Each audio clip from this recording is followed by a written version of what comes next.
معزز سامعین، سب سے پہلے آپ اسکرین پر اس ویڈیو کو دیکھیے کہ کس طریقے سے یہ برقع پوش خاتون مقام مقدس یعنی مکہ مکرمہ کے اندر رقص کرتی ہوئی یعنی ڈانس کرتی ہوئی نظر آ رہی ہے۔ ناظرین السلام علیکم ورحمۃ اللہ وبرکاتہ۔ ویڈیو میں دیکھا جا سکتا ہے کہ کچھ لوگ خانہ کعبہ کے سامنے نماز ادا کر رہے ہیں تو کچھ لوگ نماز پڑھ رہے ہیں۔ پھر ایک برقع پوش خاتون خانہ کعبہ کے سامنے رقص کرتے ہوئے ریل بنانے لگتی ہے۔ جیسے ہی خاتون کا یہ ویڈیو سوشل میڈیا پر وائرل ہوا، لوگ اس پر غصے میں آ گئے۔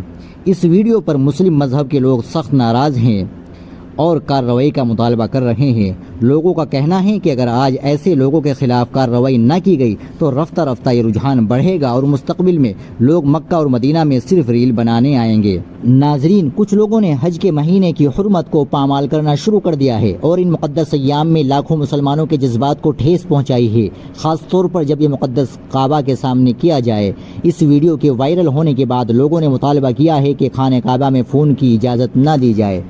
ناظرین، آپ اس ویڈیو کے متعلق اپنی رائے کا اظہار ضرور کریں اور ویڈیو کو لائک اور شیئر ضرور کریں، چینل کو بھی ضرور سبسکرائب کر لیں۔ ملتے ہیں انشاءاللہ اگلی ویڈیو کے ساتھ۔ السلام علیکم ورحمۃ اللہ وبرکاتہ۔